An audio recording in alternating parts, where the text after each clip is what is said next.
இனி summer holidays கண்ணு கால் GT ஹாலிடேஸ்க்கு பண்ணு. GT holidays, south India's #1 travel brand. நான் டிரான்ஸ்ஜெண்டரா மாறினதுக்கு அப்புறம் என்னை அம்மா ரொம்ப அழுதாங்க. என்னோட சின்ன பையன் இப்படி மாறிட்டான் அப்படின்னு அழுகும்போது எனக்கு ரொம்ப கவலையா இருந்துச்சு. கூட சேர்ந்த பசங்க எல்லாருமே அவங்க அம்மா கூட சந்தோஷமா வெளியே போய் தீபாவளி கொண்டாடிட்டு இருக்காங்க. நானே என் மகனுக்கு துணி எடுக்கணும், அதனால நீ வா சூர்யா, நீ வீட்டுக்கு வா அப்படின்னாங்க.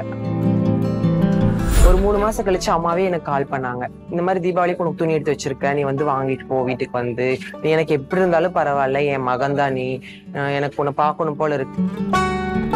அம்மா நீ வா சாமி அப்படின்னு சொல்லி கூப்பிட்டாங்க. நான் முகத்தையெல்லாம் மூடிட்டு ஷால் போட்டு முகத்தையெல்லாம் மூடிட்டு தான் வீட்டுக்கு போயிருந்தேன். இப்ப யாருக்குமே தெரியல. அம்மா ரொம்ப வருத்தப்பட்டாங்க. என் பையனை இந்த குளத்திலேயே பார்க்கணும்னு வருத்தப்பட்டாங்க. இந்த ஆடல் பாடல் நிகழ்ச்சிக்கு வந்ததுக்கு அப்புறம் தான் கிளாமரே நான் பண்றேன். நான் உடம்ப காட்டி தான் நான் ஆடுறேன். நான் வேற எதுவும் தப்பான இதெல்லாம் நான் பண்ண கிடையாது. எல்லா திருநங்கைகளும் என்னை கேட்பாங்க, ஏன் இந்த மாதிரி கிளாமரா ஆடுற, ட்ரெஸ் அவுத்துட்டு. எங்கிட்ட ஃபர்ஸ்ட் மேக்கப் போறதுக்கு முன்னாடி, ஃபங்க்ஷன் ஸ்டார்ட் பண்றதுக்கு முன்னாடி எங்கிட்ட எப்படி பேசிட்டு போனாங்களோ, ஃபங்க்ஷன்லாம் முடிஞ்சு நான் டான்ஸ் எல்லாம் பண்ணி மேக்கப் எல்லாம் கழிச்சு சாப்பிட்றதுக்கு உட்கார்ந்து இருக்கும் போது அவங்கதான் சாப்பாடு பரிமாறுவாங்க. இப்படி பரிமாறிட்டு ஒரு மாதிரி மூஞ்சி சுழிச்சுட்டு போயிடுவாங்க. இம்பார்ட்டன்ட் எக்ஸ்க்ளூசிவ் நியூஸ் தெரிஞ்சுக்கலாம். மறக்காம ஆதன் ஆப் பிளே ஸ்டோர்ல ஆப் ஸ்டோர்ல டவுன்லோட் பண்ணுங்க. லிங்க் டிஸ்கிரிப்ஷன்ல இருக்கு. ஹாய் ஹலோ ஆதன் சினிமா நேயர்கள் எல்லாருக்கும் ஒரு பெரிய வணக்கம். அண்ட் இன்னைக்கு நம்ம கூட ஒரு சூப்பரான அழகான கெஸ்ட் ஜாயின் பண்ணிருக்காங்க. எஸ், கோவை சூர்யா குட்டி, எப்படி இருக்கீங்க? ஃபர்ஸ்ட் நல்லா இருக்கேன், நீங்க நல்லா இருக்கீங்களா? நான் நல்லா இருக்கிறேன். ஸோ ஃபர்ஸ்ட் கண்டிப்பா உங்களோட டிராவல் பத்தி நிறைய விஷயங்கள் இன்னைக்கு நம்ம பேச போறோம். பொதுவா இந்த டிரான்ஸ்ஜெண்டர்னாலே பெருசா மக்கள் மத்தியில ஆரம்ப கட்டத்துல ஒரு ஒரு ஒரு வெறுப்பான ஒரு விஷயம் ஸ்டார்ட் ஆச்சு. அண்ட் இப்போ நிறையவே சேஞ்ச் ஆயிருக்குன்ற ஒரு விஷயம் சொல்லலாம். கண்டிப்பா உங்களோட ஜேர்னி பத்தி பேசி ஆகணும். எப்போ ஃபர்ஸ்ட் டிரான்ஸ்ஜெண்டரா சேஞ்ச் ஆனீங்க? நான் ஃபர்ஸ்ட் டிரான்ஸ்ஜெண்டரா நான் உணர்ந்தது எப்பன்னா, நான் 9th படிக்கும்போது. சின்ன வயசுல நான் பேரண்ட்ஸோட இருக்கும்போது எனக்கு இந்த பொண்ணு மாதிரி பண்றது, நான் நடந்து போறது, நான் பேசுறது, பொண்ணுங்க கூட சேர்ந்து சுத்துறது, அந்த மாதிரி இருந்துச்சு. என்னோட மாற்றங்கள் எனக்கே தெரிஞ்சிச்சு. இப்போ பேரண்ட்ஸ் எல்லாம் என்னை ரொம்ப இது பண்ணாங்க, இந்த மாதிரி பண்ணக்கூடாது அப்படின்னு சொல்லி ரொம்ப இது பண்ணாங்க. ஆனா அம்மா மனசு அப்பா மனசு கஷ்டப்படக்கூடாதுங்கிறதுக்காக அவங்க முன்னாடி நான் ஒரு பையனா நடந்துக்கிட்டேன். அது ஒரு ஸ்டேஜ் போக போக என்னால கண்ட்ரோல் பண்ண முடியல. நான் இப்படித்தான் என்னால கண்ட்ரோல் பண்ண முடியல. அப்போ 9th படிக்கும்போது நான் சேஞ்ச் ஆகிறது, நான் பெங்களூர் போயிட்டேன். பெங்களூர் போய் என்னோட அறுவை சிகிச்சை சர்ஜரி எல்லாம் முடிஞ்சுட்டு கோயம்புத்தூர் வந்தேன். நான் 10th முடிக்கல, எக்ஸாம் எழுதல ஒன்னி. 10th பப்ளிக் அன்னைக்கு ஓடி போய் சேஞ்ச் ஆயிட்டேன். டிரான்ஸ்ஜெண்டரா சேஞ்ச் ஆகி சர்ஜரி எல்லாம் பண்ணிட்டு முழுமையா நான் கோயம்புத்தூர்ல ஒரு பொண்ணா நினைச்சு நான் இங்க தான் நான் இது பண்ணேன். மக்களோட கண் பார்வைக்கு நாங்க டிரான்ஸ்ஜெண்டரா இருந்து இது இப்போ நிறையவே சேஞ்ச் ஆயிருக்கு. மக்கள் ஃபர்ஸ்ட் எங்களை ஒரு மாதிரியாதான் ஃபர்ஸ்ட் பாத்துட்டு இருந்தாங்க. இது நாங்க ரோட்ல நடந்து போனா இவங்களுக்கு வேற வேலையே இல்லையா, இது எப்படி போகுது பாரு, அது இதுன்னு சொல்லி கிண்டல் கேலியோட இருப்பாங்க. ஆனா இப்ப இருக்கிற சுச்சுவேஷன்ல, இப்ப ஜென்ரேஷன்ல நிறைய மாறி இருக்கு. இப்போ ஃபர்ஸ்ட் எங்களை எப்படி பார்த்தாங்க, இப்ப எப்படி பாக்குறாங்கும் போது இப்ப நான் ரொம்ப ஹாப்பியா தான் இது சொல்றேன். கண்டிப்பா நீங்க டிரான்ஸ்ஜெண்டரா உணர ஆரம்பிக்கும், ஒரு பெண்ணா உணர ஆரம்பிக்கும் போது உங்க ஃபேமிலியில நிறைய விஷயம்லாம் இருக்கும். ஃபேமிலி ஃபர்ஸ்ட் என்ன சொன்னாங்க? ஃபர்ஸ்ட் என்ன ப்ராப்ளம்? நான் ரொம்ப பெரிய ப்ராப்ளம்லாம் ஆச்சு. எங்க ஃபேமிலியில எனக்கு அப்பா கிடையாது, அம்மா மட்டும்தான். அண்ணா, அக்கா, நானு, நாங்க 3 பேர் தான் இருப்போம். அண்ணா அக்கா படிச்சுட்டு இருந்தாங்க. நான் டிரான்ஸ்ஜெண்டரா மாறினதுக்கு அப்புறம் என்னை அம்மா ரொம்ப அழுதாங்க. ஃபர்ஸ்ட் என்னோட சின்ன பையன் இப்படி மாறிட்டான் அப்படின்னு அழுகும்போது எனக்கு ரொம்ப கவலையா இருந்துச்சு. எங்க ஃபேமிலியில எங்க சித்தப்பா பெரியப்பா யாருமே அக்செப்ட் பண்ணிக்கல. வேணாம், நம்மளுக்கு குடும்பத்துல இது வேணாம், இந்த மாதிரி மாறிட்டான், வேணாம், மானம் போயிரும் அப்படின்னு சொல்லி வேணான்னு சொல்லி என்னை ஒதுக்கிதான் வச்சாங்க ஃபர்ஸ்ட். அப்ப நான் சர்ஜரி பண்ணிட்டு கோயம்புத்தூர்லயே தான் இருக்கேன். நானு காந்திபுரம் என்னோட வீடு. நான் ஸ்டே பண்ணிருக்கிறது கவுண்டப்பாளையம், கோயம்புத்தூர்ல கவுண்டப்பாளையத்துல ஸ்டே பண்ணிருக்கேன். என்னால எனக்கு ஒரு ஏக்கம், அம்மாவை, அக்காவை, அண்ணனை எல்லாம் பார்க்க முடியலையேன்னு சொல்லி ஏக்கம். அம்மாவுக்கு என் மேல பாசம் இருக்கு. ஒரு 3 மாசம் கழிச்சு அம்மாவே எனக்கு கால் பண்ணாங்க. எப்போ தீபாவளி டைம். அப்போ நான் முடியெல்லாம் வளர்த்திட்டேன், சர்ஜரி பண்ணிட்டேன், ஒரு பொண்ணோட துணி தான் நான் போட்டிருக்கேன். நான் முழுமையா மாறினதுக்கு அப்புறம் அம்மா ஒரு 3 மாசம் கழிச்சு எனக்கு கால் பண்ணி, இந்த மாதிரி தீபாவளிக்கு உனக்கு துணி எடுத்து வச்சிருக்கேன். அப்ப தீபாவளி ஃபெஸ்டிவல் அப்போ, இந்த மாதிரி தீபாவளிக்கு உனக்கு துணி எடுத்து வச்சிருக்க, நீ வாங்கிட்டு போ வீட்டுக்கு நீ எனக்கு எப்படி இருந்தாலும் பரவாயில்ல, என் மகன் தான் நீ, எனக்கு உன்னை பார்க்கணும் போல இருக்கு. இவங்க கூட சேர்ந்த பசங்க எல்லாருமே அவங்க அம்மா கூட சந்தோஷமா வெளியே போய் தீபாவளி கொண்டாடிட்டு இருக்காங்க. நானே என் மகனுக்கு துணி எடுக்கணும், அதனால நீ வா சூர்யா, நீ வீட்டுக்கு வா அப்படின்னாங்க. எனக்கு அந்த சுச்சுவேஷன்ல நான் வீட்டுக்கு போனா எங்க அக்காவோட ரியாக்ஷன் எப்படி இருக்கும், அண்ணாவோட ரியாக்ஷன் எப்படி இருக்கும், அக்கம் பக்கத்துல இருக்கிறவங்க வீட்டுல இருக்கிற ரியாக்ஷன் எப்படி இருக்குன்னு எனக்கு தெரியாது. எனக்கு அது ஒரு கஷ்டம். நான் போனா அம்மா ரொம்ப ஃபீல் பண்ணுவாங்களோ, இல்ல பாத்துட்டு ரொம்ப ஷாக் ஆயிருவாங்களா அப்படின்னு. ஏற்கனவே அம்மாக்கு நெஞ்சு வலி இருக்கு. அதனால அம்மா ரொம்ப வருத்தப்படுவாங்கன்னு நான் வரமான்னு சொல்லிட்டு ஒரு 3 days நான் விட்டுட்டேன். அப்புறம் தீபாவளி நெருங்கிருச்சு. அதுக்கப்புறம் அம்மா எனக்கு உன்னை பார்க்கணும் அப்படின்னு சொல்லி வீடியோ கால் பண்ணாங்க. அப்ப நான் அம்மா வந்து வீடியோ கால் அட்டன் பண்ணதுக்கு அப்புறம் அம்மா நான் பேசின சொல்லுமான்னு அம்மா என்னை பார்த்துனே அழுதாங்க வீடியோ கால்ல. அப்ப நான் வந்து பொண்ணு மாதிரி தானே இருக்கேன். அம்மா ஃபர்ஸ்ட் இப்ப நான் அம்மா வயசுல பிறந்தது ஒரு பையன் மாதிரி பிறந்தேன். நான் இப்ப மாறி இருக்கிறது ஒரு பொண்ணா மாறி இருக்கும்போது எங்க மேல தப்பு கிடையாது. எங்க ஒரு ஹார்மோன் சேஞ்ச் ஆனதுனாலதான். அதனால எங்க அம்மா வந்து பார்க்கும்போது ஃபர்ஸ்ட் ஷாக்கிங்கே பார்த்தாங்க. அழுதாங்க, ரொம்ப அழுதாங்க, கஷ்டப்பட்டாங்க. அம்மா ரொம்ப கஷ்டப்பட்டாங்க. ஏன் இப்படி பண்ணிட்ட, அப்படி என்னை விட்டுட்டு ஏன் போயிட்ட அப்படின்னு சொல்லி ரொம்ப ஃபீல் பண்ணாங்க அம்மா. நான் அம்மாட்ட சொல்லி புரிய வச்சாம்மா, நான் இப்படிதாம்மா, உனக்கு தெரியும் நான் இப்படிதான் இருக்குன்னு எனக்கு தெரியுமா, எனக்கு பிடிச்ச மாதிரிதான் நான் இருக்க முடியும், என்னால வந்து மறைச்சு வைக்க முடியாது என்னோட நடவடிக்கை, எனக்கு வந்து இப்படிதான் எனக்கு பிடிச்சிருக்குமா, என்னால மாற்ற முடியல, எனக்கு இதுதாம்மா, எனக்கு இதான் பிடிச்சிருக்குன்னா நீதாம்மா என்னை ஏத்துக்கணும்னு சொல்லி அம்மாட்ட நான் புரிய வச்சதுக்கு அப்புறம் அம்மா ஏத்துக்கிட்டாங்க. வந்து துணி வாங்கிட்டு போன்னு சொல்லி வீடியோ கால் எனக்கு துணி எடுத்து வச்சிருந்தாங்க. பாத்துக்கோங்க என்ன மாதிரி ட்ரெஸ் எடுத்து வச்சிருந்தாங்கன்னா கோட் ஷூட் எடுத்து வச்சிருந்தாங்க. அம்மா வந்து வீடியோ கால் இப்படி காட்டும்போது கோட் ஷூட் எடுத்து வச்சிருந்தாங்க. அம்மாட்ட நான் சொன்னேன், அம்மா நான் இந்த மாதிரி ட்ரெஸ் போட மாட்டேன், எனக்கு வந்து டாப் லெகின் சாரி எடுத்து கொடுமா அப்படின்னு கேட்டதுக்கு, நீ இது என்னோட ஆறுதலுக்காக இது போடு சாமி அப்படின்னாங்க. நான் மறுநாளே வீட்டுக்கு போயிட்டேன். வீட்டுக்கு போகும்போது நான் அம்மா கிட்ட கேட்டேன், அம்மா நான் எப்படி வரட்டும் வீட்டுக்கு அப்படின்னு கேட்கும்போது, அம்மா நீ இப்ப எப்படி இருக்கியோ அப்படியே வா சாமி அப்படின்னு. எனக்கு ஒரு கவலை, இல்ல அக்கா அண்ணா எல்லாம் இருக்காங்க வீட்டுல, அக்கம் பக்கத்துல எல்லாம் இருக்காங்க, நாங்க வாடகை வீட்டுலதான் இருக்கோம். நான் அம்மா கூட நாங்க இருக்கும்போது அக்கம் பக்கத்துல இருக்கிறவங்க எல்லாரும் பாத்திருப்பாங்க எங்களை. 3 பசங்க இருக்காங்க, ஒரு பொட்டை புள்ள, 2 பசங்க இருக்காங்க அப்படிங்கும்போது சூர்யா எங்க போயிட்டான்னு தொடர்ந்து ஒரு 4 மாசமா காணாம போனனால சூர்யா எங்க போயிட்டான்னு கேட்கும்போது அவன் வெளியூருக்கு வேலைக்கு போயிருக்கான், 10th எக்ஸாம் வந்து எழுதாம வேலைக்கு போயிட்டான், வேணா படிப்பெல்லாம் நிப்பாட்டிட்டா அப்படின்னு சொல்லிட்டாங்க அம்மா. அதுக்கப்புறம் நான் வீட்டுக்கு போகும்போது இந்த ட்ரெஸ் வாங்க போகும்போது அம்மா வந்து நீ வாசாமி அப்படின்னு சொல்லி கூப்பிட்டாங்க. நான் வந்து முகத்தையெல்லாம் மூடிட்டு ஷால் போட்டு முகத்தையெல்லாம் மூடிட்டு தான் வீட்டுக்கு போயிருந்தேன். யாருக்குமே தெரியல. அம்மா வந்து ரொம்ப வருத்தப்பட்டாங்க. என் பையனை இந்த குளத்திலேயே பார்க்கணும்னு வருத்தப்பட்டாங்க. அதுக்கப்புறம் அம்மா கட்டி பிடிச்சு அழுதாங்க. நான் அம்மாட்ட பேசினேன். அம்மாட்ட எனக்கு நடந்த கஷ்டத்தையெல்லாம் நான் சொன்னேன். இந்த மாதிரி திருநங்கையா மாறி என்னை நீ சேர்த்துக்காம நீ இந்த 4-5 மாசமா நீ விட்டுட்டியேம்மா, இப்படி நான் ரொம்ப கஷ்டப்பட்டேம்மா, என்ன ரோட்ல பாக்குறவங்க வெளியே போகும்போதெல்லாம் எனக்கு ரொம்ப கஷ்டமா இருக்குமா, ரொம்ப கேவலமா கேலி கிண்டல் எல்லாம் பண்றாங்கம்மா, உன் கூட இருக்கும்போது அந்த வார்த்தை எனக்கு தெரியவே இல்லைம்மா, ஆனா இப்ப என்ன ரொம்ப கஷ்டப்படுத்துறாங்கம்மா, தயவு செஞ்சு உன் கூட என்ன சேர்த்துக்கோமா அப்படிங்கும்போது எங்க அம்மா அழுதாங்க. ரொம்ப அழுது ரொம்ப கஷ்டப்பட்டாங்க. நீ எப்படி இருந்தாலும் என் மகன் தான் சூர்யா, நீ இங்கேயே இருந்துக்கோ, என் கூடயே இருந்துக்கோ, உன்னோட விருப்பப்படியே இரு, நீ இப்படிதான் இருக்கணும்னா இப்படியே இரு, உனக்கு பிடிச்ச மாதிரி இருக்கு சொன்னாங்க. அதுக்கப்புறம் எனக்கு ரொம்ப ஹாப்பியா இருந்துச்சு. அம்மா வந்து எனக்கு கோட் ஷூட் நான் போட மாட்டேன்னு தெரிஞ்சு அம்மா போய் ஒரு கவுன் எடுத்துட்டு வந்தாங்க. தீபாவளிக்கு எனக்கு ட்ரெஸ் எடுத்து கொடுத்தாங்க, கவுன் எடுத்து கொடுத்தாங்க. எனக்கு ரொம்ப ஹாப்பியா இருந்துச்சு. எனக்கு அழுகாட்சியும் வந்துருச்சு. அம்மா எனக்கு இந்த மாதிரி பண்ணிருக்கும் போது எனக்கு அழுகாட்சியும் வந்துருச்சு. நான் வந்து பெற்றோருக்கு நான் சொல்ற ஒரே ஒரு இதுன்னா என்னன்னா, திருநங்கை நம்ம வீட்டுல வந்து ஒரு நம்ம பையன் திருநங்கையா மாறுறாங்கும் போது அவனோட நடவடிக்கையெல்லாம் தெரியும். அம்மா அவங்களுக்கு பேரண்ட்ஸுக்கு தெரியும், அவங்க கண்டிப்பா கண்டிப்பாங்க. ஆனா அவங்க கண்டிச்சதுக்கு அப்புறமும் அவங்க பையனை வந்து அவங்க வீட்லயே வந்து வச்சுக்கணும். நம்ம பையன் இப்படி ஆயிட்டான், நம்ம வெளியே எங்கேயும் விடக்கூடாது அப்படின்னு சொல்லி வீட்டுல வச்சுக்கிட்டா ரொம்ப ஹாப்பி சந்தோஷமா இருக்கும். பேரண்ட்ஸ் ஒதுக்கி வச்சுட்டாங்கன்னா எங்க சுச்சுவேஷன் வந்து ரொம்ப ரொம்ப கஷ்டம். எங்களோட சுச்சுவேஷன் எல்லாம் ரொம்ப கஷ்டம். ஒரு வெளியே போக முடியாது. நீங்க நினைச்சுக்கிறீங்க, மக்கள் நினைச்சுக்கிறாங்க இவங்க வந்து ஆடப்பாட சந்தோஷமா இருக்கிறாங்க, இவங்க வெளியே போனா நல்லா போறாங்க வராங்க, இந்த மாதிரி கைத்தட்டி காசு வாங்குறாங்க, இந்த மாதிரி ரோட்ல நிக்கிறாங்கன்னு சொல்லி ரொம்ப கேவலமா பேசுவாங்க, கஷ்டப்படுற மாதிரி பேசுவாங்க.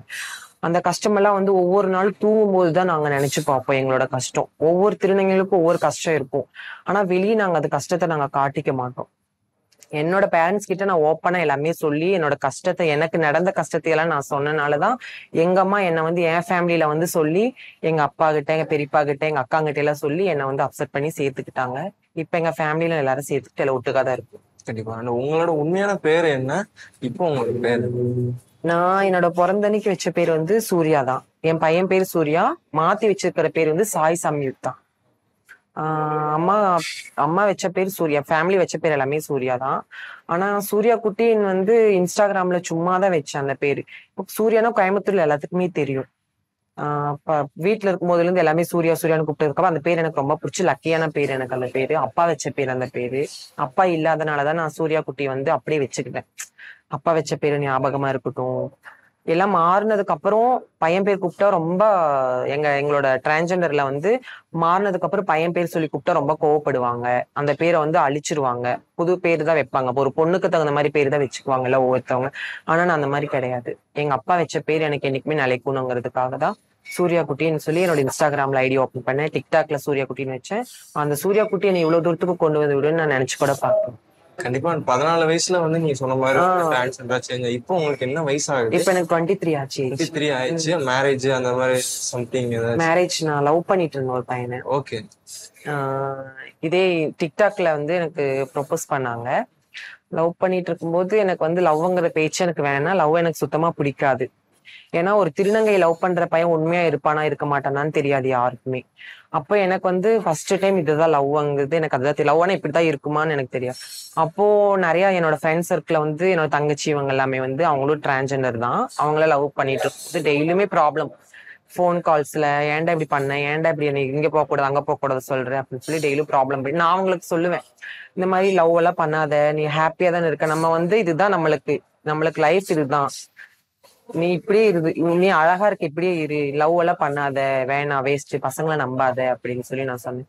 அதுக்கப்புறம் நான் அவளை பார்த்து கத்துக்கிட்டது என்னன்னா, லவ் பண்ணி அந்த பையன் வந்து உண்மையா இருக்கான். இப்ப எல்லாத்தையும் தப்பு சொல்ல முடியாது. எல்லா பசங்களும் வந்து சீட் பண்றவங்களும் இருக்காங்க, உண்மையா லவ் பண்றவங்களும் இருக்காங்க. அப்போ வந்து அந்த பொண்ணு லவ் பண்ணிட்டு இருக்கும்போது அந்த பையன் வந்து ரொம்ப சந்தேகம் சண்டை அப்படிங்கும்போது தூக்கு போட்டுட்டான். அப்போ என்னோட ஃப்ரெண்டு தூக்கு போட்டதுக்கு அப்புறம் ரொம்ப அவ உயிருக்கே ஆபத்தாகிற மாதிரி எல்லாம் ஆயிடுச்சு. ஹாஸ்பிட்டல்ல போய் ரொம்ப சீரியஸ் ஆச்சு. அதுக்கப்புறம் காப்பாத்திட்டாங்க அவளை. அதுக்கப்புறம் லவ்வே எனக்கு வேணான்னு சொல்லி நான் விட்டுட்டேன். டிக்டாக் பேங்க் பண்ணதுக்கு அப்புறம் இன்ஸ்டாகிராம்ல வந்து எனக்கு அவனே வந்து மெசேஜ் பண்ணிட்டே இருந்தான். எனக்கு ரொம்ப டார்ச்சர் பண்ணிட்டே இருந்தான். நான் லவ் பண்ண பையன் பேர் சொல்லல, அவன் ஆர்மில தான் ஒர்க் பண்ணிட்டு இருக்கான். உண்மையை லவ் பண்ணான் என்ன. எனக்கு லவ் பிடிக்காதுன்னு சொல்லி அவங்ககிட்ட சொல்லி இது பண்ணேன். ஆனா அவன் வந்து இல்ல நீதான் வேணும்னு சொல்லி எங்க அம்மா கிட்ட, எங்க அண்ணா கிட்ட, எங்க அம்மா கிட்ட எல்லாத்துக்கும் பேசினா. வந்து எங்க அண்ணா மெசேஜ் பண்ணி பேசினா. அதுக்கப்புறம் டைரக்டா வந்து பார்த்தா, என்ன நேர்ல வந்து பார்த்ததுக்கு அப்புறம் ரொம்ப டார்ச்சர் என்ன பண்ணான். இல்ல நீதான் வேணும். நான் ஃபங்க்ஷன் டான்ஸுக்கு போயிருக்கும்போது ஃபங்க்ஷன் ஸ்பாட்ல இருக்கும்போது மெசேஜ் பண்றது, கால்ஸ் பண்றது, இந்த மாதிரி ரொம்ப டார்ச்சர் பண்ணிட்டே இருக்கான். அப்பங்கும்போது நான் உன்னை நேர்ல பாக்கணும், நீங்க வாங்க உங்களை பாக்குறேன், ஃபர்ஸ்ட் நான் பாக்குறேன், நீங்க யாருன்னே தெரியாது, ஃபர்ஸ்ட் உங்களை கேரக்டர் ஃபர்ஸ்ட் தெரிஞ்சுக்கணும், நீங்க எந்த ஊரு, என்ன பண்ணிட்டு இருக்கீங்க, என்ன ஒர்க் பண்ணிட்டு இருக்கீங்க தெரிஞ்சுக்கணுங்கிறதுக்காக ஒரு நாள் வந்தா, கோயம்புத்தூர் வந்தான். அப்புறம் அவன் டீட்டெயில் தெரிஞ்சுக்கிட்டேன். அவன் வந்து ராமநாதபுரத்துல இருக்கான், ராமேஸ்வரம் இருக்கு இல்லையா, அந்த டிஸ்ட்ரிக்ட்ல இருக்கான். ஆர்மில ஒர்க் பண்ணிட்டு இருக்கான். அவங்க பேரண்ட்ஸ் கிட்ட என்ன பேச வச்சான், அவங்க அம்மா கிட்ட, அவங்க அண்ணா கிட்ட, அவங்க அக்கா கிட்ட எல்லாம் பேச வச்சான். நானும் பேசினேன், அவங்க கிட்ட பேசி அதுக்கப்புறம் அவங்க ஃபேமிலி பத்தி எல்லாம் தெரிஞ்சுக்கிட்டேன். ஒரு 2 வருஷம் லவ் பண்ணோம். நாங்க 2 பேரும் லவ் பண்ணோம். எனக்கு பிடிச்சு போச்சு. அவன் ஒரு திருநங்கைய வந்து ஒரு அம்மா கிட்ட சொல்லி பேச வைக்கிறான்னா உண்மையா லவ் பண்றான்னு நான் மனசுல நம்பினேன். ஏன்னா நிறைய திருநங்கைகள் வந்து சும்மா லவ் பண்ணிட்டு போறேன் நம்பிடுறாங்க. நிறைய திருநங்கைங்க நம்பிடுறாங்க. ஒரு பையன் வந்து லவ் பண்றான்னு சொல்லிட்டா பரவாயில்ல, ஒரு திருநங்கை வந்து லவ் பண்றானேன்னு சொல்லும் போது நம்பிடுறாங்க நிறைய பேர். ஆனா நான் வந்து அவங்க பேரண்ட்ஸ் வந்து சேர்த்துக்கிட்டாங்களே, நான் ஒரு திருநங்கை சூர்யா குட்டி தெரிஞ்சுதான் அவங்க பேரண்ட்ஸ் சரிம்மா பேசு, என் பையன் உன்னையேதான் நினைச்சிட்டு இருக்கா அப்படிங்கும்போது ஓகேங்கம்மா நான் பாத்துக்கிறேன்னு சொல்லி நானும் கால்ஸ் பேசிட்டே இருந்தான். கூட வந்து மீட் பண்ணுவான், பாப்பான். நல்ல கேரக்டர், நல்ல பையன்தான். என்ன ஒரு சின்ன சண்டைனால நாங்க பேசாம இப்ப பிரிஞ்சிருப்போம். நான் லவ் எல்லாம் பண்ணிருக்கேன் இல்லைன்னு சொல்லல, நான் நிறைய பேருக்கு அட்வைஸ் பண்ணிருக்கேன். ஆனா இப்ப நான் அந்த லைஃப்குள்ள போனதுக்கு அப்புறம் தான் அந்த வலிகள், அந்த வேதனைகள் தெரியுது. அப்புறம் ஒவ்வொரு கண்டிஷன் போடுவாங்க, இந்த மாதிரி இருக்கக்கூடாது. என்னோட ஃப்ரீடத்தை வந்து கொஞ்சம் இது பண்ணிட்டான். நான் ஜாலியா இருப்பேன், சந்தோஷமா இருப்பேன். இதெல்லாம் பண்ணக்கூடாது, அங்க போக கூடாது, டான்ஸ் பண்ணக்கூடாது, டிக்டாக் பண்ணக்கூடாதுன்னு சொல்லி எல்லாம் ரூல்ஸ் போட்டான். இதெல்லாம் எனக்கு பிடிக்காது, என்னோட சுதந்திரமா தான் நான் இருப்பேன், எனக்கு பிடிச்ச மாதிரிதான் நான் பண்ணுவேன்னு சொல்லி நான் வந்து அவங்க கூட சண்டை போட்டு பேசாம இருக்கேன். ஒரு 3 மாசமா பேசாம இருக்கேன். மீரம்மா வந்து எனக்கு பாட்டி ஆகுறாங்க. மீரம்மா கூடயே வீடியோ போடலன்னு நீங்க கேக்குறீங்க இல்லையா, நான் வந்து கோயம்புத்தூர்ல இருக்கிறது இல்லை. அப்பப்போ மீரம்மா கூட இருந்தா வீடியோ டெய்லி போடுவேன். நாங்களும் ஒரே ஃபேமிலியா தான் இருப்போம். இப்ப நான் வந்து ஃபங்க்ஷன் போறனால டெய்லி வீடியோ போடுறது கிடையாது. ஏன்னா சாரீஸ், என்னோட டாப் இதெல்லாமே வந்து சுடிதார் எல்லாம் வந்து வீட்டுல தான் வச்சுட்டு போறேன். அங்க ஸ்பாட்டுக்கு போகும்போது வந்து நான் ஜீன் டிஷர்ட்ல தான் போவேன். ஒரு டைம் டாப் லெகின்ல போக டைம் கிடைக்கிறது இல்லை.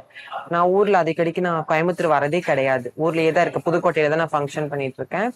மீரம்மா வந்து என்னை கூப்பிடுவாங்க, ஏன் வரதே இல்லை, வீட்டுக்கு வர வேண்டியதானே, வீடியோ பண்ணலாம், உன்னை இதெல்லாம் கேட்கறாங்க, கமெண்ட்ல நிறைய பேர் உன்னதான் கேட்கறாங்க, மீரம்மா சூர்யா குட்டி இல்லையா, சூர்யா குட்டி இல்லையான்னு. அப்போ நான் வந்து கோயம்புத்தூர் வந்தா அவங்க கூட இப்ப 2 வீடியோ போட்டிருக்கேன், அவங்க கூட 2 வீடியோ போட்டிருக்கேன்.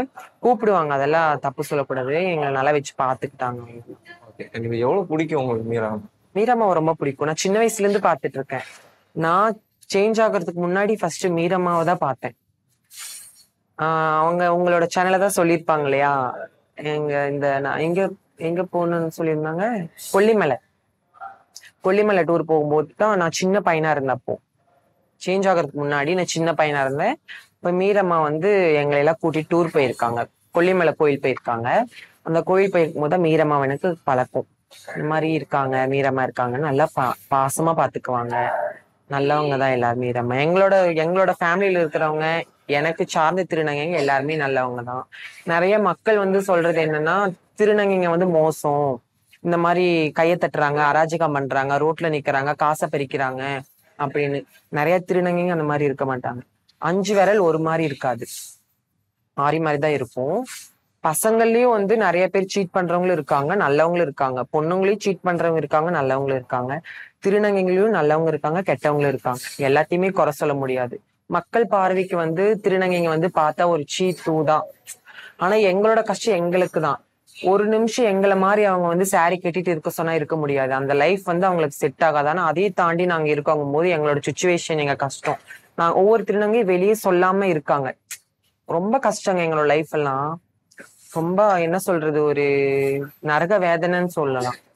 டெய்லி ஒவ்வொரு வலி வலிக்கும், சர்ஜரி பண்ண இடத்துல வலிக்கும், நம்ம முதுகெலும்புல ஊசி போட்டிருப்பாங்க இல்லையா, டெய்லி வீட்டு வேலை செய்யும்போது வலிக்கும். சமையல் செய்யறாங்க பாத்தீங்களா, எங்க பாட்டி எல்லாம் பிரியாணி கிண்ட போவாங்க, டெய்லியும் கால் வலி முதுகு வலி தான் அதிகமா இருக்கும். ஆனா இவ்வளவு கஷ்டப்படுற நாங்க, எங்களுக்கு தான் அந்த வலி தெரியும்.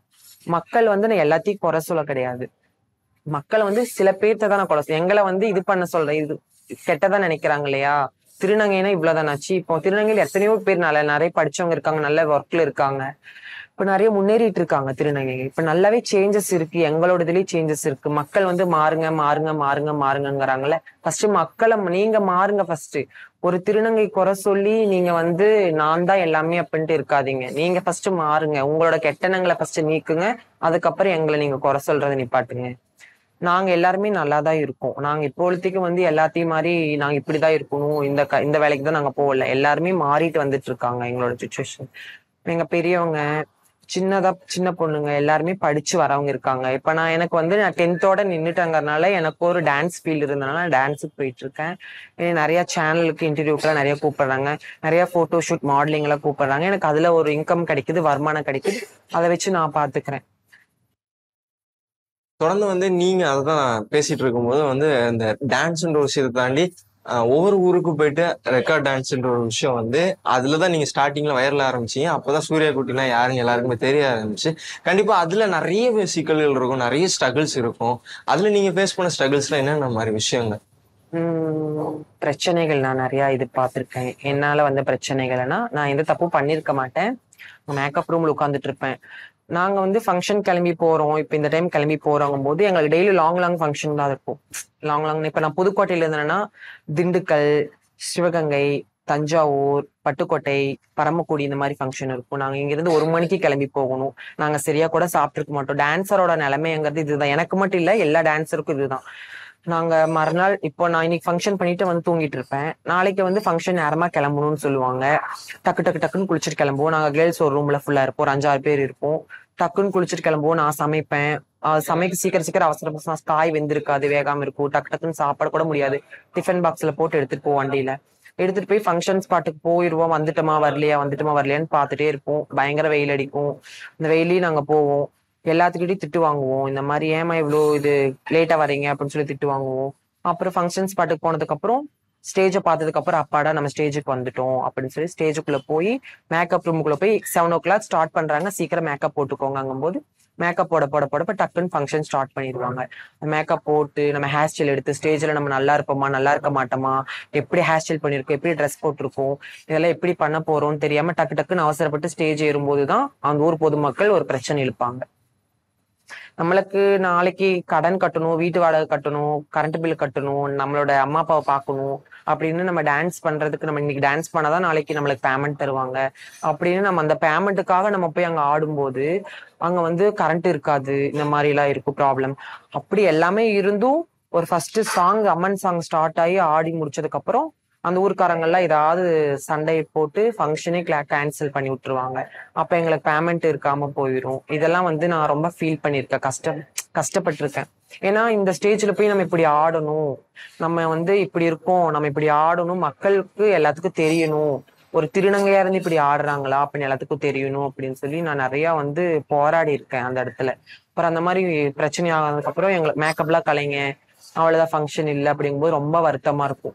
மேக்கப்பை கலைச்சிட்டு அதுக்கப்புறம் ரொம்ப ஃபீல் பண்ணுவேன். ஐயோ நாளைக்கு நம்ம பேமெண்ட்டுக்கு என்ன பண்றது, என்ன பண்ண முடியும், அம்மா வேற கேட்டிருக்காங்களே, கரண்ட் பில் கட்டணுமே, வீட்டு வாடகை கட்டணுமே, நான் ட்ரெஸ் எடுக்கணுமே, நம்ம நாளைக்கு போட்டுக்கிறதுக்கு ட்ரெஸ் இருந்தாதான் நம்ம அந்த ஸ்டேஜ்ல போட்டு ஆட முடியும். அதனால நான் அந்த அளவுக்கு ஃபீல் பண்ணியிருக்கேன். அதுக்கப்புறம் திடீர்னு மழை வந்துடும். நம்ம ஃபங்க்ஷன் பண்ணிட்டு ஒரு 4 சாங் 5 சாங் ஓடி இருக்கும், மழை வந்துடும். மழை வந்துச்சுன்னா நாங்க ட்ரெஸ்ஸிங் ரூம் எல்லாம் பின்னாடி வந்து ஒவ்வொரு ஊர்ல பாத்தீங்கன்னா ட்ரெஸ்ஸிங் ரூம்ல மேல வந்து ஷீட் போட்டிருப்பாங்க, ஃபுல்லா கவர் பண்ணி தான் இருப்பாங்க, ஷீட் போட்டிருப்பாங்க. ஒவ்வொரு இதுல வந்து ஷீட் போடாம இருப்பாங்க. அப்போ நாங்க காஸ்டியூம்ஸ் எல்லாம் புது புது காஸ்டியூம்ஸ் எல்லாம் வச்சு நாங்க மேக்கப் போட்டு ஃபேனை வச்சு மேக்கப் திங்ஸ் எல்லாம் வச்சு மேக்கப் போட்டிருக்கும் போது மழை வந்ததுக்கு அப்புறம் நாங்க அப்போ ஆட சொல்லுவாங்க. நம்மளுக்கு தேவை பேமெண்ட், நம்ம ஆடிதான் ஆகணும்னு சொல்லும் போது ஆடுவேன். ஆடிட்டு வந்து பார்க்கும்போது ட்ரெஸ் காஸ்டியூம் எல்லாமே இதா இருக்கும். அப்ப ட்ரெஸ்ஸிங் ரூம்ல வந்து நிறைய பேர் வந்து எட்டி பாக்குறது, இந்த பசங்களை எட்டி பாக்குறது, இதெல்லாம் நிறைய கஷ்டத்தை தான் எல்லா டான்ஸரும் அனுபவிப்பாங்க. அதெல்லாம் எல்லாத்துக்கும் ரொம்ப கஷ்டமா இருக்கும். ஒவ்வொரு ஃபங்க்ஷன் ஸ்பாட்லயும் வந்து ஸ்டேஜ்ல நாங்க ஆடிட்டு இருக்கும்போது கல்லை தூக்கி வீசுறது, மண்ணை தூக்கி போடுறது, இந்த மாதிரிலாம் நிறைய நடந்திருக்கு. எனக்கு நடந்திருக்கு. மித்த கேர்ள்ஸ்க்கு என்னப்பா, நான் பார்த்த வரைக்கும் நிறைய கேர்ள்ஸ்க்கு நடந்திருக்கு. கேர்ள்ஸுக்குள்ளேயே பிரச்சனைகள் ஆயிருக்கு. இதெல்லாமே டெய்லியுமே நான் வந்து குழப்பமா இருப்பேன். அதெல்லாம் நினைச்சு ரொம்ப ஃபீல் பண்ணி கஷ்டப்பட்டிருக்கேன். இந்த ரெக்கார்ட் டான்ஸ் ஆடுறதுன்ற போது எல்லாருமே வந்து ஊர் மக்கள் கிராமத்து மக்கள் தான் ஒரு மாதிரி சீப்பா பாக்குற ஒரு கண்டிப்பா mindset பாப்பாங்க. இருக்குது. அதெல்லாம் எவ்வளவு கஷ்டமா இருக்கும், வந்து என்ன மாதிரி விஷயம்லாம் நடந்திருக்கும் உங்களுக்கு பிரச்சனை? எனக்கு நான் ஃபர்ஸ்ட் ஸ்டேஜ் ஏறும்போது நான் இதுக்கு முன்னாடி நான் சொல்லியிருக்கேன், கிளாமர் நான் பண்ணினது கிடையாது. இது இப்போ இந்த ஆடல் பாடல் நிகழ்ச்சிக்கு வந்ததுக்கு அப்புறம் தான் கிளாமரே நான் பண்றேன். ஏன்னா நான் வந்து உடம்ப காட்டி தான் நான் ஆடுறேன், நான் வேற எதுவும் தப்பான இதெல்லாம் நான் பண்ண கிடையாது. எல்லா திருநங்கைகளும் வந்து என்னை கேட்பாங்க, ஏன் இந்த மாதிரி கிளாமரா ஆடுற, ட்ரெஸ் விட்டுட்டு இது மாதிரி ஆடுற அப்படின்னு கேட்கும்போது என்னோட தொழில் அதுதான். எனக்கு அதுல வர வருமானம் கிளாமரா ஆடினா 4500 கிடைக்கும், ஃபுல் காஸ்டியூம் போட்டு ஆடினா 3500 தான் கிடைக்கும். ஆடல் பாடல்னாவே கிளாமர் தான் மோஸ்ட்லி எதிர்பார்ப்பாங்க எல்லா ஊர்லயும். சரி, இது போலீஸ் பர்மிஷனோட தான் எல்லாமே பண்ணுவாங்க, சும்மாலாம் பண்ண மாட்டாங்க. நிறைய நான் மேக்கப் ரூம்ல போய் நான் ஊருக்கு எல்லாத்துக்கும் தெரியும் சூர்யா குட்டி தான் வராங்கும் போது எனக்கு ஒரு பேனர் அடிச்சிருவாங்க, என்னோட போட்டோ போட்டு கோவை சூர்யா குட்டி எல்லாம் வராங்க, இன்ஸ்டாகிராம் கேர்ள்ஸ் வராங்க அப்படின்னு சொல்லி போட்டுருவாங்க. அப்போ போது நான் ரொம்ப ஹாப்பியா சந்தோஷமா ஃபீல் பண்ணுவேன். பரவாயில்ல நம்ம பேனர்ல போட்டிருக்காங்க அப்படின்னு சொல்லி நான் அதை எடுத்து ஸ்டோரி போட்டுருவேன், ஸ்டேட்டஸ் போட்டுருவேன். ஸ்டோரி பார்த்துட்டு நிறைய என்னோட ஃபேன்ஸ் எல்லாம் அந்த ஊருக்கு வருவாங்க. பொண்ணுங்களும் இருக்காங்க, பசங்களும் இருக்காங்க, வயசான பாட்டி முதற்கொண்டு என்னை வந்து பார்ப்பாங்க, ட்ரெஸ்ஸிங் ரூமுக்குள்ள வந்து பார்ப்பாங்க. சூர்யா குட்டி வந்திருக்காங்களா, எங்க அந்த பிள்ளையை காணோம்னு சொல்லி இப்படி தேடுவாங்க. இப்படி தேடும்போது நாங்க உட்காந்துருப்பேன். உட்காந்துட்டு அந்த அம்மா வந்து நீயாமா வந்திருக்க, ஓகேம்மா ரொம்ப சந்தோஷம், எங்க ஊர்ல நல்லா ஆடி கொடுங்கம்மான்னு சொல்லி கையெடுத்து கும்பிடுவாங்க. சரிங்கம்மா நல்லா பண்ணி தரேன் அப்படிங்கும்போது நான் மேக்கப் போட்டுட்டு ஃபர்ஸ்ட் ஃபுல் காஸ்டியூம் போட்டு தான் டான்ஸ் பண்ணுவேன். ஃபுல்லா பிளாக் கலர் ஸ்கின் ஷூட் போட்டுட்டு தான் நான் டான்ஸ் பண்ணுவேன், ஸ்டேஜ் ஏறுவேன். ஸ்டேஜ் ஏறினதுக்கு அப்புறம் ஒரு 3 சாங் போனதுக்கு அப்புறம் அந்த ஊர்க்காரங்களே வந்து கேட்பாங்க, கிளாமர் தான் நாங்க பண்ண சொல்லுவோம். சரி ஓகே அப்படின்னு சொல்லிட்டு நெட் இருக்கு எங்க கிட்ட, நெட்டுன்னு சொல்லிட்டு கிளாமர் மட்டும் பண்ணுவோம். பேண்ட் போட்டு கிளாமர் பண்ணும்போது அங்க இருக்கிற பொதுமக்களோட எங்கிட்ட நல்லா பேசின பொண்ணுங்கெல்லாம் வந்து ஒரு மாதிரியே பார்ப்பாங்க, ஐயோ என்ன இப்படி ஆடுறாங்க அப்படின்னு சொல்லி பார்க்கும்போது ஒரு முகம் சுளிக்கிற மாதிரி இருக்கும்.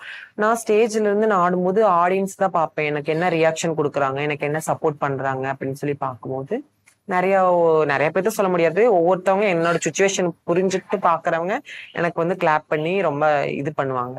அது இல்லாம நான் ஆடும்போது ஒரு மாதிரி யோசிச்சு கருமம் என்ன இப்படி எல்லாம் ஆடிட்டு இருக்காங்க அப்படின்னு ஒரு மாதிரி முகம் சுளிக்கிறதும், ஒரு மாதிரியா போ நம்ம போல எந்திரிச்சு போறது அப்படிங்கும்போது நான் எனக்கு ஆடிட்டு இருக்கும்போது ரொம்ப கஷ்டமா இருக்கும். நான் என்ன தப்பு பண்ணேன், நான் டான்ஸ் தானே பண்றேன், ஏன் ஆக்ட்ரஸ் எல்லாம் நிறைய பேர் வந்து நிறைய பேர் படத்துக்கு போறாங்க பாக்குறதுக்கு, அதுல ஆக்ட்ரஸ் ஆடும்போது மட்டும் நல்லா பாக்குறாங்க. அதுவும் தொழில், இதுவும் தொழில் தான். நாங்க வந்து தப்பான ஒர்க்கு தப்பான வேலை ஸ்டேஜ்ல பண்ண கிடையாது, நாங்க டான்ஸ் தான் பண்றோம். அதுக்கு வந்து மூஞ்செல்லாம் ரொம்ப சுளிப்பாங்க. நான் அதை வந்து நிறைய நினைச்சு ஃபீல் பண்ணுவேன். ஆனா ஒவ்வொருத்தவங்க வந்து ரொம்ப அசிங்கமா எங்களை வந்து பேசிட்டு ஸ்டேஜ் ஃபங்க்ஷன்ல முடிஞ்சதுக்கு அப்புறம் வந்து பேசிட்டு பேச வருவாங்கன்னு எதிர்பார்ப்பேன். எங்கிட்ட ஃபர்ஸ்ட் மேக்கப் போடுறதுக்கு முன்னாடி ஃபங்க்ஷன் ஸ்டார்ட் பண்றதுக்கு முன்னாடி எங்கிட்ட எப்படி பேசிட்டு போனாங்களோ, ஃபங்க்ஷன்லாம் முடிஞ்சு நான் டான்ஸ் எல்லாம் பண்ணி மேக்கப் எல்லாம் கழிச்சு சாப்பிடுறதுக்கு உட்கார்ந்து இருக்கும் போது அவங்கதான் சாப்பாடு பரிமாறுவாங்க. இப்படி பரிமாறிட்டு ஒரு மாதிரி மூஞ்சி சுழிச்சுட்டு போயிருவாங்க. அப்ப என் மனசுல ஒரு வருத்தம். நான் யோசிப்பேன், ஏன் நம்ம என்னையே நல்லா பார்த்து பேசினாங்க, இப்ப ஏன் பார்த்து பேச மாட்டேங்கிறாங்களே அப்படின்னு யோசிச்சு அந்த ஒரு கஷ்டத்தை நான் அனுபவிச்சிருக்கேன். கண்டிப்பா. தொடர்ந்து இன்ஸ்டாகிராம்ல நிறைய ரீல்ஸ் போடுறீங்க. டான்ஸ் சம்பந்தமா டான்ஸ்னா உங்களுக்கு அவ்வளவு பிடிக்கும்ன்ற விஷயத்தையும் சொல்றீங்க. நிறைய ரீல்ஸ் போடும்போது அதுல வர பாசிட்டிவ் கமெண்ட்ஸ் நிறைய இருக்கு. எக்கச்சக்கமான கோவை சூர்யா குட்டினா ரொம்ப பிடிக்கும், ரொம்ப சூப்பரா டான்ஸ் ஆடுறாங்க, உண்மையாவே அவங்க ஒரு பெண்ணா இருக்கிறாங்க, திருநங்கையா இல்லை அப்படின்னு நிறைய கமெண்ட்ஸ் எல்லாம் வருது. தொடர்ந்து அதுக்கு ஈக்குவலாவும் நெகட்டிவ் கமெண்ட்ஸ்ன்னு சொல்லிட்டு நிறைய விஷயங்கள் வருதுல்ல, எப்படி கடந்து வரீங்க இதை? நான் வந்து கமெண்ட்ஸ் நான் ஃபர்ஸ்ட் இப்பதான் பார்த்துட்டு இருக்கேன். ஃபர்ஸ்ட் எல்லாம் பார்க்க மாட்டேன். இப்ப நான் வந்து ஒரு வீடியோ இன்னைக்கு போடணும், வீடியோவே நம்ம போடல. ஃபர்ஸ்ட் ரெகுலரா வீடியோ போட்டுட்டு இருந்தேன். இப்ப தொடர்ந்து இப்ப 2 வருஷமா தான் வீடியோ விட்டு விட்டு போட்டுட்டு இருக்கேன். மக்கள் வந்து கேக்குறாங்க என்கிட்ட, ஏன் இப்பெல்லாம் வீடியோ போடுறது இல்லை அப்படின்னு கேக்குறாங்க. நான் தான் ஃபங்க்ஷன் போயிடுறேன், சாரி எல்லாம் அங்க கட்ட முடியாது, டைம் கிடைக்காது, ரொம்ப டயர்டா இருக்கும். அது இல்லாம நான் சர்ஜரி பண்ண இடமெல்லாம் எனக்கு ரொம்ப பெயினா இருக்கும். அங்க போய் மறுபடியும் டான்ஸும் பண்ணிட்டு டிக்டாக்கும் பண்ண முடியாது. நான் ஃப்ரீ டைம்ல வேணா 2-3 வீடியோ போடுவேன். அப்போ வந்து நான் வீட்டுல வந்து நிறைய பேர் கேட்டதுக்கு அப்புறம் நான் ஒரு 10 டேஸ் ஊருக்கு வந்துட்டேன். கோயம்புத்தூர் வந்ததுக்கு அப்புறம் வீடியோ பண்றதுக்காகவே கோயம்புத்தூர் வந்துட்டேன். ஸ்டிச் காஸ்ட் ட்ரெஸ் இல்லை என்கிட்ட, எல்லா சாரி கட்டிட்டேன். இருக்கிற எல்லா சாரியுமே கட்டிட்டேன். நான் ஒரு சாரி எடுத்து ஸ்டிச் பண்ணணும்னா அந்த சாரி நான் ஒரு டைம் தான் கட்டுவேன். அதுக்கப்புறம் அப்படியே வச்சுக்குவேன். என் தங்கச்சிங்க இருப்பாங்க, அவங்களுக்கு கொடுத்துருவேன். அப்படிங்கும் போது என்கிட்ட ட்ரெஸ் இல்லை. இப்போ ஸ்ரீதேவியில தான் நான் போய் ட்ரெஸ் எடுப்பேன். ஒரு 6 சாரி எடுத்து ஸ்டிச் பண்ண கொடுத்து அந்த ஒரே நாள்ல ஈவினிங்குள்ள வாங்கிட்டேன். ஒரு 3 o'clock வாங்கிட்டேன் சாரியை. ஒரு 2 சாரி வாங்கிட்டேன், நார்மல் பிளவுஸ் வச்சு வாங்கிட்டேன். வீடியோ போடுறேன். அந்த வீடியோ நிறைய பேர் பேட் கமெண்ட் பண்றாங்க இல்லையா, அவங்களுக்கு நான் சொல்ல வேண்டியது என்னன்னா, என்னோட வீடியோ போடும்போது அந்த கஷ்டம் எனக்கு மட்டும்தான் தெரியும். எனக்கு கேமரா பிடிக்கிறாங்க பாத்தீங்களா, அவங்களுக்கு கை வலிக்கும். நான் ஒரு வீடியோ 10 டைம் எடுப்பேங்க. ஓப்பனா சொல்றேன், நான் ஒரு வீடியோ 10 டைம் எடுப்பேன். எனக்கு இந்த சாங் பிடிச்சிருக்கா, அது ட்ரெண்டிங்கா போகல, எனக்கு பிடிச்சிருக்கு சாங், இந்த சாங் நான் பண்ணணும், நல்லா இந்த சாங் இருக்கே, நம்ம இதுக்கான நல்லா டான்ஸ் பண்ணி ஆடலாம், இந்த மாதிரி பூ வைக்கலாம், ஹேர் ஸ்டைல் பண்ணலாம், ஃப்ரீயார் விடலாம், கிளிப் அடிக்கலாம், பின்னி போடலாம், இந்த மாதிரி சாரி கட்டலாம் அப்படின்னு சொல்லி, இந்த மாதிரி பிளவுஸ் போடலாம் அப்படின்னு சொல்லி ஒவ்வொரு இது நினைச்சு நான் ரெடி ஆகி வீடியோ போடும்போது என் தங்கச்சி அபர்ணான்னு சொல்லிட்டு இருக்கா. அவதான் எனக்கு வீடியோ எடுத்து கொடுத்துட்டு இருக்கா. இனி மட்டும் அவதான் வீடியோ எடுத்து கொடுத்துட்டு இருக்கா. அவ கூப்பிட்டு வந்ததுக்கு அப்புறம் வருவா. இல்ல நான் வரமாட்டேலாம் சொல்ல மாட்டேன், வருவா. வந்ததுக்கு அப்புறம் நான் ரெடி ஆகி பிளவுஸ் எல்லாம் ஸ்டிச் பண்ணி வாங்கி ரெடி ஆகி கட்டி ஹேர் ஸ்டைல் பண்ணிட்டு பூவெல்லாம் வச்சுட்டு, பூ வாங்குறதுக்காக வெயில்ல வண்டி எடுத்துட்டு போய் வாங்கிட்டு வருவேன். ஏன்னா வீடியோக்காக நம்ம வந்து அழகா தெரியணும் இல்லை.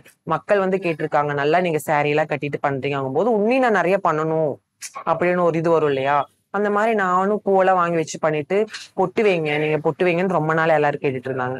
சரி குங்குமம் வைப்பேன், நான் குங்குமம் வச்சுட்டு பண்ணுவேன். அந்த வீடியோ பண்ணிட்டு ஒரு சாங் பண்ணதுக்கு அப்புறம் அந்த வீடியோ நான் பார்ப்பேன். நான் சொல்லுவேன், இந்த மாதிரி எடுக்கும் நபர்னா இப்படி மேல இருந்து காட்டு, செடியில இருந்து காட்டு, நான் நடந்து வந்ததுல இருந்து இப்படி ஷேக் பண்ணிடு அப்படிலாம் சொல்லி காட்டும் போது அவ அதே மாதிரி பர்ஃபெக்டா எடுத்து தருவா எனக்கு வீடியோஸ். அப்படி அந்த வீடியோஸ் எடுத்து தந்து ஒரு டேக் எடுத்து பார்க்கும்போது இல்ல சரியில்லை, இன்னொன்னு எடு அப்படின்னு சொல்லி அதை டெலீட் பண்ணிட்டு மறுபடியும் இன்னொரு வீடியோ டேக் பண்ணி எடுப்பேன். எடுத்ததுக்கு அப்புறம் சரி ஓகே, அவ சொல்லுவா, அடி ரொம்ப வெயிலா இருக்குடி, வாடி வீட்டுக்கு போகலாம் அப்படின்னு சொல்லும் போது, எனக்காகடி ஒரே நிமிஷம்டி, வீடியோ நீ தாண்டி நல்லா எடுக்கிற, எனக்கு யாருமே இல்லடி அப்படின்னு சொல்லி கேட்கும்போது சரி எடுத்துக்கோ அப்படின்னு சொல்லி வீடியோ எடுத்துட்டு வந்துருவோம். 2-3 ஒரு சாங்க்கு நான் ஒரு சாரி கட்டினா 4 வீடியோ எடுப்பேன் நான் ஃபர்ஸ்ட். இப்ப 2 வீடியோ தான் எடுக்கிறேன்னா அவளுக்கும் கொஞ்சம் வெயில் தாங்க முடியாது, என்னாலயும் அந்த வெயில்ல வேர்க்கையில வந்து எனர்ஜி எனக்கு ரொம்ப டயர்ட் ஆயிரும். அவ்வளவு ஸ்பீடா ஆடுறேன் நான். என்னோட வீடியோஸ் எல்லாமே டான்ஸ் தான். ஒரு 2-3 வீடியோஸ் மட்டும் தான் டைலாக் பண்ணி போஸ்ட் போட்டிருக்கேன். டான்ஸ் தான் பண்ணுவேன். அந்த தரையில நான் ஸ்லிப்பர் இல்லாம அந்த ரோட்ல ஆடும்போது என் பேக்ரவுண்ட் பாத்தீங்கன்னா ரோடா தான் இருக்கும். எனக்கு வந்து நல்ல லொகேஷன் இப்படி ஒரு செடியோ, ஒரு மரமோ, ஒரு காரோ, ஒரு கேட்டோ, எங்க வீட்டுக்கு பின்னாடி தான் நான் பண்ணுவேன்.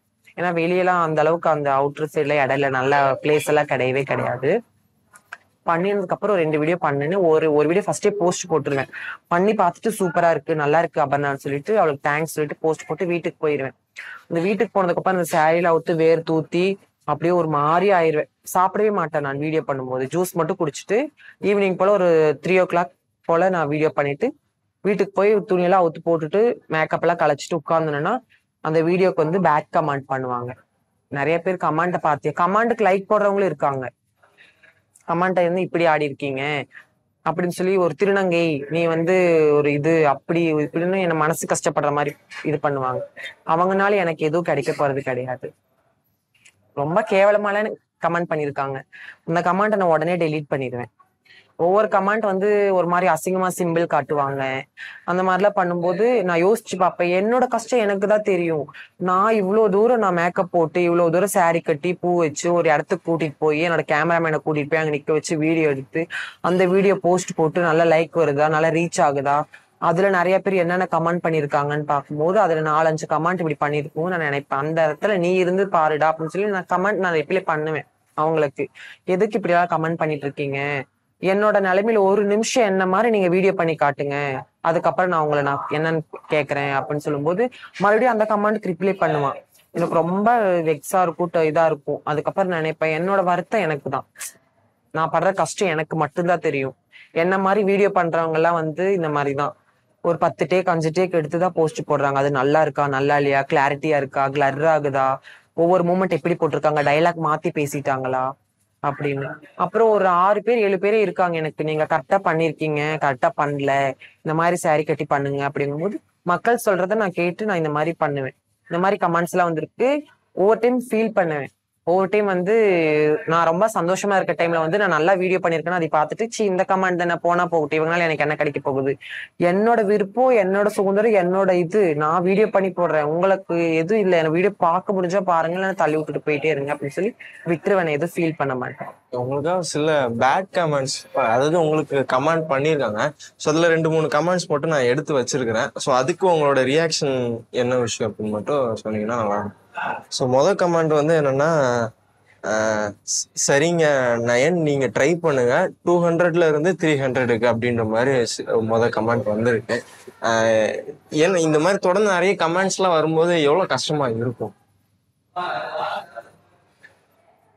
அந்த 9ன்னு சொல்லும் போதே வந்து ஒரு கஷ்டமா தான் இருக்கும் எங்களுக்கு. அந்த 9s இந்த திருநங்கை அலிவ்ஸ் அப்படின்னு சொல்லும்போது எனக்கு வந்து 9ஸ்ன்னு சொல்லும்போது மட்டும் எனக்கு ரொம்ப கஷ்டமா இருக்கும். அடுத்த கமெண்ட் வந்து, நிறைய விஷயம்லாம் வந்து பண்ணிட்டு இருக்கீங்க, ரோட்ல நீங்க சொன்ன மாதிரி வந்து நிறைய வந்து டான்ஸ் ஆடுறீங்க போது என்னம்மா நீ ஆகும்னா ரோட்ல நின்று ரோட் ஷோ பண்ணிட்டு இருக்க அப்படின்னு சொல்லிட்டு ஒருத்தன் கமெண்ட் பண்ணியிருக்கேன். அவங்களுக்கு என்ன சொல்றேன்? ரோட் ஷோ பண்றேன் நான் வந்து அவங்க வீட்டு ரோட்ல ஆடலையே, என் வீட்டு வாசல்ல முன்னாடிதான் ஆடிட்டு இருக்கேன். என்னோட வீடு என்னோட உரிமை அது. அவங்க கமெண்ட் பண்ணவங்க வந்து அவங்க வீட்டு முன்னாடி ஆடினா சொல்லலாம், என் வீட்டு முன்னாடி எதுக்கு ஆடுறேன்னு சொல்லலாம். என் வீடு வாசல் அது, நான் என்ன வேணா பண்ணலாம். அந்த வீட்டு வாசல்ல படுத்து கூட நான் ஒரு வீடியோ போடுவேன். கண்டிப்பா வந்து எல்லாருக்குமே இந்த நெகட்டிவ் கமெண்ட்ஸ் தாண்டி நிறைய விஷயம் வந்து பாசிட்டிவ் கமெண்ட்ஸும் உங்களுக்கு வந்துட்டு இருக்கு. அக்கா நீங்க உண்மையிலே வந்து ஒரு பொண்ணு மாதிரி இருக்கிறீங்க, சூப்பரா டான்ஸ் ஆடுறீங்க சொல்லிட்டு நிறைய பாசிட்டிவான கமெண்ட்ஸ் வருது. இதுக்கு உங்களோட ரெஸ்பான்ஸ்? அவங்க அப்படி சொல்லதான் எனக்கு வந்து என்கரேஜ் ஆகும், எனக்கு வீடியோ போடணும், எனக்கு வந்து இந்த மாதிரி வீடியோ பண்ணணும் அப்படின்னு. அவங்களுக்கு நான் என்னோட மக்கள் சப்போர்ட் பண்ணனாலதான் நான் இவ்வளவு தூரம் வந்திருக்கேன். அது ஒண்ணு. 2வது எங்க அண்ணா என்னோட வீடியோஸ் எல்லாம் நான் ஃபர்ஸ்ட் ரீல்ஸ் பண்ணல, அண்ணா வீடியோஸ் போட்டனாலதான் நான் இவ்வளவு தூரம் வீடியோஸ் போட்டுட்டு இருக்கேன். மக்கள் எனக்கு எவ்வளவுக்கு சப்போர்ட் பண்றாங்களோ அவ்வளவுக்கு நான் நல்ல வீடியோ போடுவேன். இன்னமும் என்ன மனசு கஷ்டப்படுற மாதிரி நிறைய பேர் வந்து நான் வளர்ந்துட்டு போறது நிறைய பேருக்கு பொறுக்கல, ஓகேங்களா, பிடிக்காது இல்லையா, அதை என்னை அழிக்கணும், என்னோட வீடியோஸ் எல்லாம் பண்ணக்கூடாது, இவங்களுக்கு வேற மாதிரி வீடியோஸ் போடுங்க, எடுத்து சூர்யாவோட வீடியோஸ் எடுத்து வேற மாதிரி வீடியோஸ் போடுங்கன்னு சொல்லி நிறைய பேர் என் முன்னாடியே நிறைய பேர் வந்து வீடியோஸ் போட்டிருக்காங்க. அதுக்காகவே என்னோட வீடியோஸ் டெலீட் பண்ணவும் வச்சிருக்காங்க. அந்த மாதிரி எல்லாம் பண்ணிருக்காங்க. ஃபைனலா ஒரே ஒரு, சூர்யா வந்து ரொம்ப எமோஷனலான ஒரு நேரம்னா எந்த நேரம்? கோபமான நேரம். ரொம்ப எமோஷனலா அழுதுற ஒரு விஷயம்னா எந்த மாதிரி நேரத்துல ரொம்ப அழுதியா, அது என்ன விஷயம்? என்னை யாராவது திட்டாங்கன்னா நான் அழுவேங்க. என்னை வந்து ஒரு மாதிரியா மனசு கஷ்டப்படுற மாதிரி திட்டிட்டு, என்னோட பொறப்பை பத்தி திட்டாங்கன்னா நான் கண்டிப்பா அழுவேன். எதுக்கு நீ இப்படி இருக்க, எதனால இப்படி ஆடுற அப்படின்னு கேட்கும்போது, இப்போ நம்மளுக்குன்னு ஒரு நேம் இருக்கு இல்லையா, இன்ஸ்டாகிராம்ல நல்லா வீடியோ பண்றேன், saree கட்டிட்டு வீடியோ பண்றேன், நல்லா அடக்கொடக்கமா வீடியோ பண்றேன் அப்படிங்கும்போது என்னை வந்து மோஸ்ட்லி ஸ்டேஜ்ல ஆடல் பாடலை வச்சு கம்பேர் பண்ணி தான் பேசுவாங்க. இப்படி இருந்த சூர்யா இப்படி மாறின காரணம் என்ன, நல்லா தானே ஆடிட்டு இருந்த, எப்படி கிளாமர் பண்ற, உனக்கு அறிவு இல்லை, வெக்கமா இல்ல, நீ போய் கிளாமர் பண்றியே, உனக்கு வெக்கமா இல்லை அப்படிங்கும்போது என்னோட ஃபேமிலியும் என்னோட வயசுக்கும் எனக்கு நான் தான் பார்த்தாகணும். எனக்கு வந்து நான் படிக்கல, 10th நின்னுட்டேன், எனக்கு வேற வேலை எதுவும் தெரியாது. இதுல இன்கமிங் வந்து எனக்கு 4500 வரதே பெரிய விஷயம். பெரிய கவர்மெண்ட் வேலையில இருக்கிறவங்களே ஒரு நாளைக்கு உள்ள சேலரி வாங்க மாட்டாங்க. இப்போ எனக்கு டான்ஸ் வந்து ரொம்ப பிடிக்கும். என்னோட டான்ஸ் தான் எனக்கு எல்லாமே நினைச்சு நான் ஒவ்வொரு நாள் டான்ஸுக்கு போறேன். அதுல 4500 எனக்கு வந்து பேமெண்ட் வரனால நான் அதுதான் எனக்கு போதும். எனக்கு அவ்வளவுதான். எனக்கு ஃபேமிலி பாத்துக்கிறேன், நான் வாங்குறது சாப்பிட்டுக்கிறேன், என்னோட காஸ்டியூம் வாங்கிக்கிறேன், என்னோட வீட்டு செலவு பாத்துக்கிறேன், அக்காவும் பாத்துக்கிறேன், அக்கா குழந்தைங்களும் பாத்துக்கிறேன், என்னோட ஃபேமிலி நான் தான் பாத்துக்கிறேன்.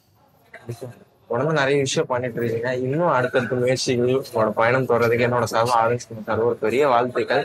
Thank you so much. ரொம்ப தேங்க்ஸ்.